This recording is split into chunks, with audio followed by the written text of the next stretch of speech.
Peace, everyone. We back at it again. It's your man, Amiel Burgess, aka Infinite A Phenomenon 13, aka Uniquely United with all the deep divers out there. We outside in the wilderness of Virginia, excuse me, enjoying this beautiful weather.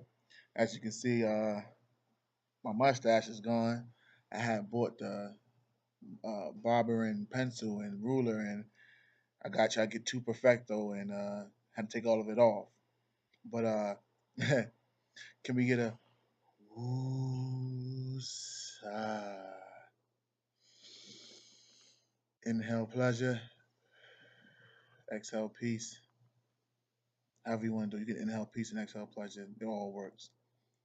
Today, I want to come to y'all and talk to y'all about why not me? Why not you? When God was creating man and woman in the likeness of Him, why not? We living in a special time right now. A lot of things are going on in the world. A lot of internal things are going on in the mind and the body. And so, why not you? Do we think that when God was creating man in his image, he just wanted you to be a basketball player, or he just wanted you to be a doctor? These are all attributes of God, but not God entirely. And we all feel it and we all know it inside. Now, whether we want to talk about it, want to congregate about it, we have to deal with that. We have to deal with the fact that we can't do what we want to do for the rest of our lives. Yes, we will be back here again if we don't get it right. So, are you to wait till your next journey to listen to God? Why not now?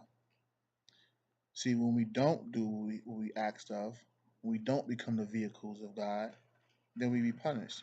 Not by Him, because He is the God of mercy. We punish ourselves.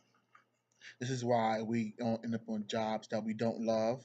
We end up in careers, even though we get paid money, there's a disconnection. Look at, for instance, Michael Jordan. For all the money that he's made, he is distant from the people. Yeah, he goes and does a little community services in here and there, but you can see in his eyes he's distant because who he is eternally is not who he was on the basketball court. So yes, we must understand that. Why not you? We are infinite beings living in a human existence. Why not you? You know, I talk about living in your truth and coming together, and it seems like people are afraid, as if the next person is going to say something about them, or because they have thoughts of different places in the different galaxies, or love for all humanity, that somebody's going to deem them to be weird. You're not weird. You're just what you need to be: love and peace. And that's something that we all need to work towards. So when you sit down and you say to yourself, why me? Why am I going through this? Well, these are the trials to make you better. God wants you to sit next to Him, not underneath Him, to be able to live as God's. Oh, what are you saying? You cannot say that God made man in the image of Him, yet we are some lower beings that act as animals and kill each other and do all types of quote unquote fuckery, and then we're in the likeness of God. So are you saying that God is in the likeness of fuckery? So we must understand that we must rise to our higher nature. We must come out of the animal state. There is no black, there is no white, there is just spirit. We are just configurations of images that come from the Creator. Who cares who started it first? Let's finish it together. I don't care that my ancestors were the first to do it, but they gave me the blueprint to share with the world. I don't care that the Greeks took it and made it their own, but as long as we all are in the race, and that's the whole bottom line. You must all we gotta get out of this, tug and war and pull of who did it and who did what. We are all in this together. Let's say, hypothetically speaking, that we had aliens come to here and try to take over, then we will all have to stick together.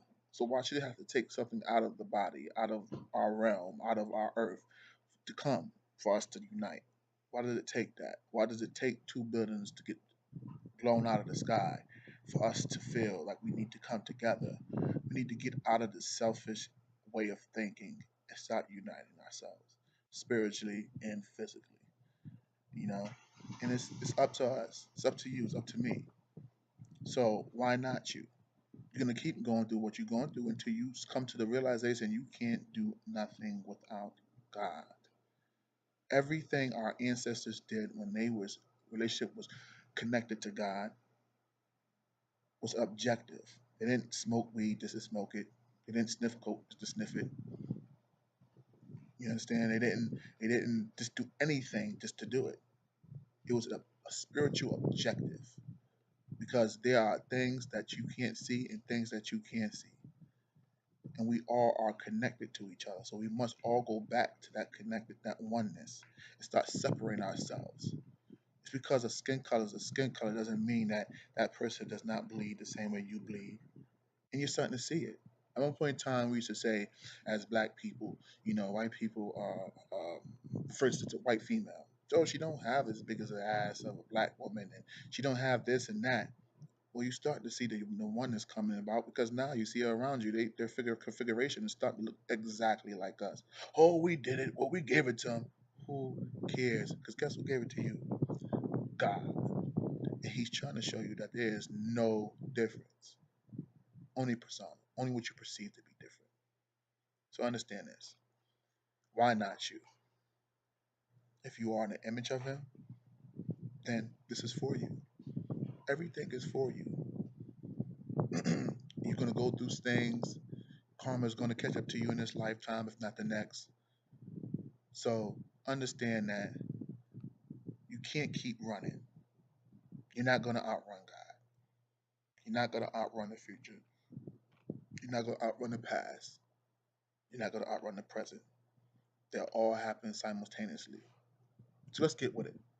Let's love. Let's be love. Let's do what we came here to do. I'm doing it. I want you to do it. Let's do it together. Peace, love.